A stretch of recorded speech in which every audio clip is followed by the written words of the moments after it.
Buraya geldik. Tabii leş gibi ortam. Neyse ben kitabenin de fotoğrafını çektim. Ve kitabeyi okuduk. Ve buradan müthiş bir delil çıktı. Nevşehir İbrahim Paşa'nın biz çocukken İstanbul'a gittiğini, devşirildiğini, Enderun'da okuduğunu, hatta mutfakta helvahane ocağında çıraklık yaptığını biliyoruz. Sadrazam olduktan sonra geldiği yeri unutmayıp mutfağa, helvahane bölümüne bir hamam yaptırdığını biliyoruz. Hamam hala ayakta. Topkapı Sarayı'nda duruyor. Helvahane ocağı için yaptırmıştır diye. 3. Ahmet onu çok sevdi ve kendi kızıyla evlendirdi. 3. Ahmet'in kızı Fatma Hatun. Yani bu durumda Nevşehir'e ne oluyor? Damat oluyor. Damadı şehriyari diyoruz biz onlara. Şehriyar, hükümdar, sultan demek. Sultanın damadı. Damadı şehriyari. Ama bu kitabede başka bir şey daha öğreniyoruz. Nevşehirli'nin bir eşi daha varmış.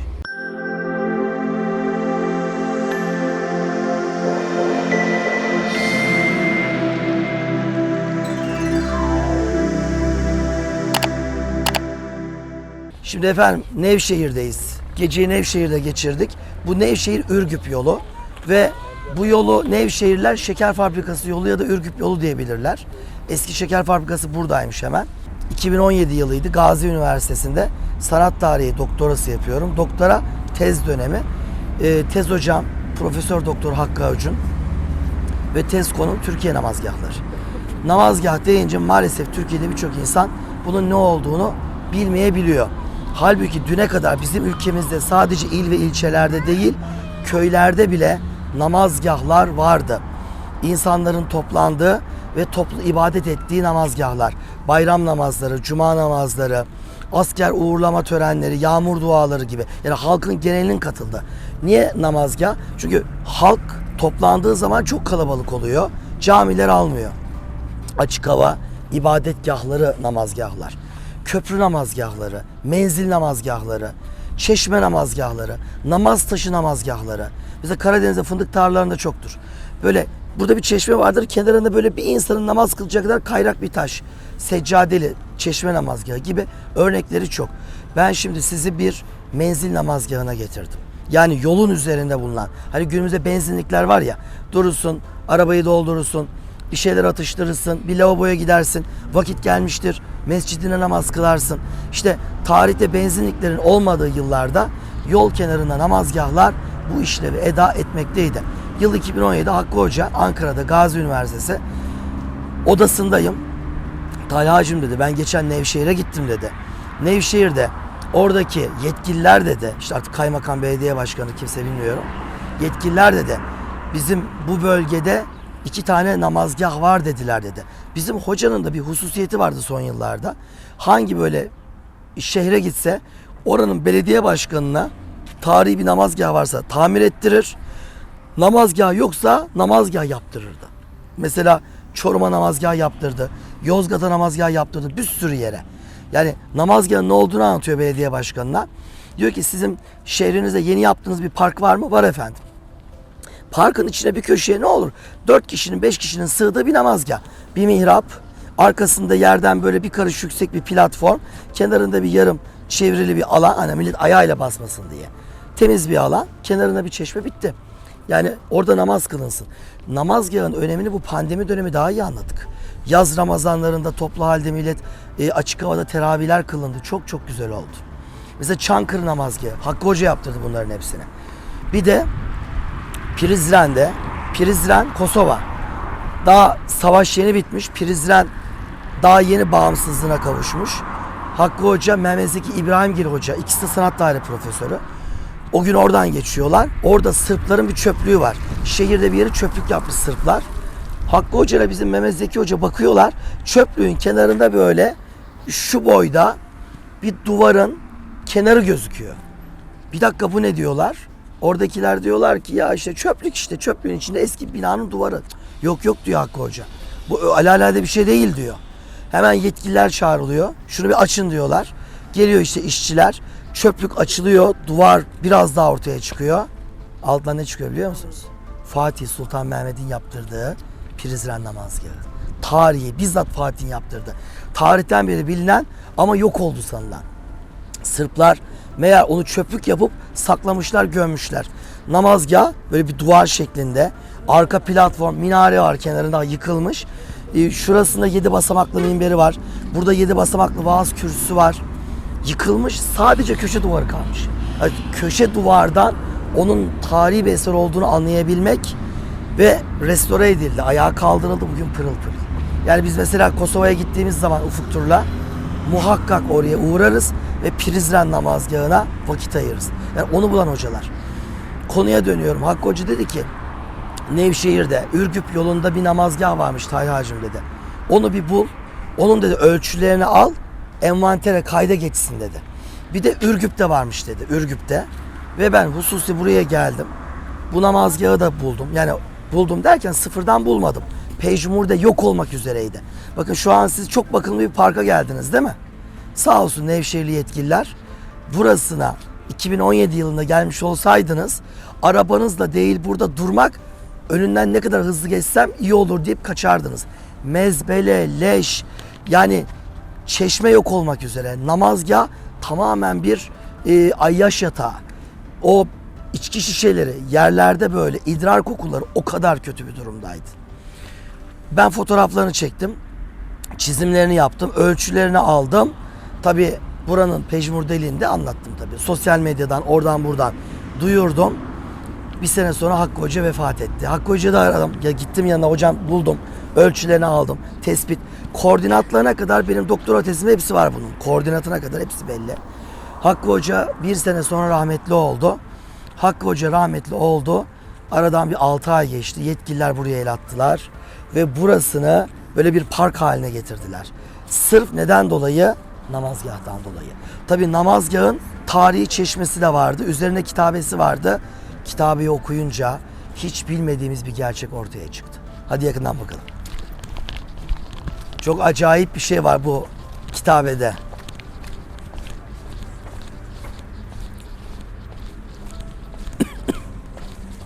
Bakın ne güzel. Çöplerini topluyorlar. Selamünaleyküm, kolay gelsin. Hay Allah razı olsun ya. Ne güzel çöpleri topluyorsunuz. Evet. Bak ne güzel topluyor arkadaşlar, sağ olsunlar. Çünkü nihayetinde yol kenarı bir yer. Hırlısı var, hırsızı var. Adam gelir bakar. Çünkü leş gibiydi. Bakın namazgah bu. Bu gördüğünüz namazgahın kıble taşı. Yanıkları görüyorsunuz içindeki. O yanıklar 2017'de vardı. Çünkü 2017'de buraya geldiğimizde bu namazgahın önü ocak yapılmış. Ocak yapılmış. Mangal desem gene mangal değil. Ayyaşlar, gece burada yatanlar. Bunun etrafı, tabii burası böyle değildi. Bu gördüğünüz namazgahın taşı burada değildi. Şu kenarda duruyordu. Restorasyonda oradan aldılar, buraya koydular. Olabilir. Yani çok bir şey değişmedi. Ve altı inanın bira şişeleriyle doluydu. O kadar zordu. Çok teşekkür ederiz. Üstad var ya, şu yaptığınla sevap da kazanıyorsun. Yani işini yapman bir yana çok önemli bir iş. Çünkü İbrahim Paşa öbür tarafta bir hayır eseri bu yani. Bu hayır eserinin temiz kalması. İdrar kokusundan geçilmiyordu. Ve burada böyle defalarca ateş yakmışlar. O siyahlık 2017 öncesinin siyahlığı yani. Düşünün. Ya bu ülke işgal edilmedi ya.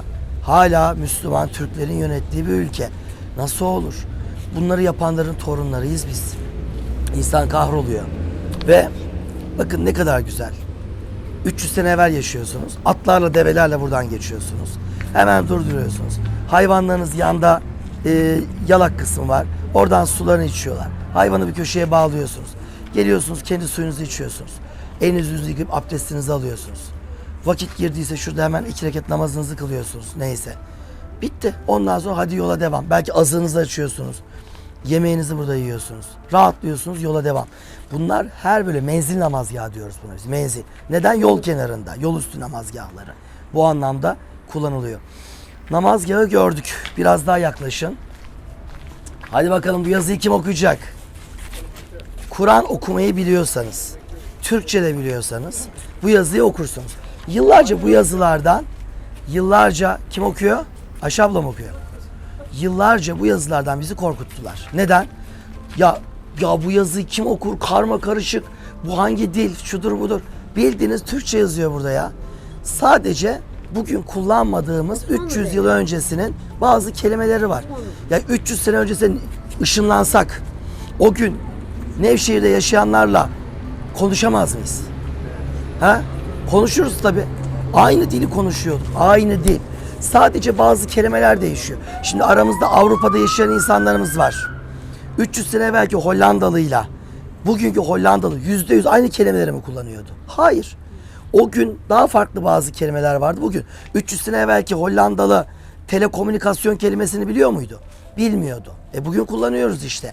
Yani çağa göre yeni kelimeler dilimize katılıyor. Bu çok normal. Avrupalı da katıyor. Bir de eski kelimeler var. Bu çeşmeyi ve bu namazgahı yaptıran kişi Lale Devri'nin ünlü sadrazamı Nevşehirli İbrahim Paşa'nın karısıymış. Ya şimdi Nevşehirli herkes biliyor değil mi? Lale Devri'nin hükümdarı. 3. Ahmet'in damadı ve sadrazamı. Şu gördüğünüz şehir dün geceyi geçirdiğimiz Nevşehir. Bu şehrin kuran adam. Normalde 1700'lerin başında burada böyle kocaman bir şehir yok. Burada avuç kadar bir köy var. Köyün adı Muşkara. Köyün adı Muşkara. Tabii kendisi küçük bir çocukken devşirme. Bu arada çok önemli bir detaya parmak basıyoruz. Bize yıllarca şu yalan söylendi. Hep Avrupa'dan ecnebi çocuklar devşirildi. Hiç Anadolu'dan devşirme yapılmadı. İşte İstanbul'u gayrimüslim çocuklarıyla doldurduk. Bunlar sadrazam oldu. Hep kendi memleketlerine yatırım yaptı falan diye böyle abuk sabuk ırkçılık kokan söylemler. Nevşehirli İbrahim Paşa buralı özbeöz Türk çocuğu devşirildi, yetiştirildi ve kendi memleketine de başka yerlere de deli gibi yatırım yaptı. Yani çok örneği var. Pazar günü sizinle gezimizin son durağında Gülşehir'e gideceğiz. Gülşehir'in göbeğinde, Gülşehir de bu bölgede bir şehir. Kocaman bir külliye göreceksiniz. Kara Mehmet Paşa Külliyesi. Kendisi Gülşehirli, özbeöz Müslüman Türk bir ailenin çocuğu. O da 1. Abdülhamit'in devlet adamıydı, sadrazamıydı. O 1. Abdülhamit. Hani şu İstanbul'da Beylerbeyi Emirgan camilerini yaptıran. Bu ise 3. Ahmet'in sadrazamı ve bence Osmanlı tarihine gelmiş geçmiş en özel, en kaliteli adamlardan bir tanesi. Çok özel bir adamdı. Zaten patronu Halil darbesi niye yapıldı? O kaliteli insanları biçelim. Osmanlı adam olamazsın. Çünkü kalkıyordu Osmanlı. Yeniden kalkıyordu ya. Ah. Darbe kimin başına patlarsa onlar kaliteli insanlardır tarihte. Buraya geldik. Tabii leş gibi ortam. Neyse ben kitabenin de fotoğrafını çektim. Ve kitabeyi okuduk. Ve buradan müthiş bir delil çıktı. Nevşehirli İbrahim Paşa'nın biz çocukken İstanbul'a gittiğini, devşirildiğini, Enderun'da okuduğunu, hatta mutfakta helvahane ocağında çıraklık yaptığını biliyoruz. Sadrazam olduktan sonra geldiği yeri unutmayıp mutfağa, helvahane bölümüne bir hamam yaptırdığını biliyoruz. Hamam hala ayakta. Topkapı Sarayı'na duruyor. Helvahane ocağı için yaptırmıştır diye. 3. Ahmet onu çok sevdi ve kendi kızıyla evlendirdi. 3. Ahmet'in kızı Fatma Hatun. Yani bu durumda Nevşehirli ne oluyor? Damat oluyor. Damadı Şehriyari diyoruz biz onlara. Şehriyar, hükümdar sultan demek. Sultanın damadı. Damadı Şehriyari. Ama bu kitabede başka bir şey daha öğreniyoruz. Nevşehirli'nin bir eşi daha varmış. Yani Fatma Hatun'dan önce mi sonra mı? Bunu bilmiyoruz. Ama bir evliliği daha olmuş. Ve o eşi bu çeşmeyi yaptırmış. Ben ne yaşadım ya? Bu çeşmeyi tespit ettim. Okudum. Sonra kalktım. Kayseri'ye gittim. Kayseri'de konferansım var. Konferans öncesi organize eden İş Adamları Derneği toplandılar. Dedim ya ben Nevşehir ile alakalı bir çeşme tespiti yaptım falan dedim. Bir tanesi dedi ki hocam ben Nevşehir'in torunuyum dedi. Nasıl dedim. Vallahi biz de bilmiyorduk dedi. Geçenlerde dedi, bir avukat ekibiyle beraber bir adamlar geldi. Nevşehir'in torunlarıymış. Arşivde bizim de sülalemizin adı geçiyormuş. Nevşehir'den çok büyük mal kalmış. Malı ailenin biri çökmüş, götürüyormuş. Bunlar da demişler biz de torunuyuz. Bu malı paylaşmak için biz de ayaklandırdılar. Hep beraber müdahil olduk mahkemeye dediler. Dedim Nevşehirli'nin işte nereden torunusunuz? Valla Rukiye diye bir karısı varmış. Biz onun torunlarıymışız dediler. Rukiye burada. Şu çeşmedeki Rukiye biliyor musunuz? Rukiye Fatma'dan dedim ben daha yeni ayağımın tozuyla bugün dedim sizin büyük annenizin tespitini yaptım dedim. Böyle güldük falan. Ondan sonra notlar aldılar. Çeşmeyi şudur budur. Belki de onlar İş Adamları Derneği tabii önemli büyük Kayseri'nin. Bence muhtemelen onlar Nevşehir'i belki dürttü. Sonra bir yıl sonra ben bir geldim pırıl pırıl olmuş buralar. Şimdi okuyoruz hadi. En üstte ne yazıyor?